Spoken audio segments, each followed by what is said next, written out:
ഞാൻ ഇപ്പോൾ നിൽക്കുന്നത് നമ്മുടെ ചക്കാന്തറ മേഴ്സി കോളേജിന്റെ അടുത്ത് യമഹ ഷോറൂമിലാണ്. ഇവിടെ ഡിസംബർ 5th പുതിയ XSR 155ന്റെ ലോഞ്ച് ഉണ്ട്.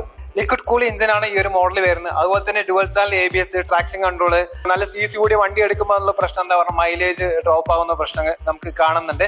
നമുക്ക് ഈ ഒരു വണ്ടി നോക്കുകയാണെങ്കിൽ പവർ, പെർഫോമൻസ്, മൈലേജ്, ക്വാളിറ്റി. അത് ക്വാളിറ്റി പറയാൻ കാരണം എന്താന്ന് പറഞ്ഞാൽ യമഹ ആയതുകൊണ്ട് മാത്രമാണ്. അപ്പൊ നമുക്ക് ഈ ഒരു വണ്ടിന്റെ മൈലേജ് നോക്കണമെങ്കിൽ 55 to 63 കിലോമീറ്റർ ആണ്. നിങ്ങൾക്ക് അറിയാലോ RS100 അല്ലേ, അത് നമ്മളെ വിട്ടുപോയിട്ട് ഏകദേശം 30 വർഷമായി.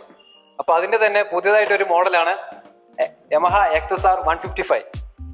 അപ്പൊ മറക്കണ്ട, കേരളത്തിലെ ബിഗ്ഗസ്റ്റ് യമഹ ഷോറൂമായ HP യമഹ നൂറിനിലോട്ട് എല്ലാവർക്കും നാളത്തെ XSR 155യുടെ ലോഞ്ചിലോട്ട് സ്വാഗതം ചെയ്യുന്നു. അപ്പോൾ XSR 155cc booking already start ചെയ്ത് കഴിഞ്ഞു. നമുക്ക് എല്ലാ കളേഴ്സിലുള്ള 4 കളേഴ്സിലുള്ള വെഹിക്കിളും ഇപ്പോൾ അവൈലബിൾ ആണ്. നാളെ നിങ്ങൾ കസ്റ്റമർ ഡയറക്റ്റ് വരികയാണെന്ന് പറയുകയാണെങ്കിൽ നമുക്ക് വെഹിക്കിൾ ഓടിച്ച് ടച്ച് ആൻഡ് ഫീലിനുള്ള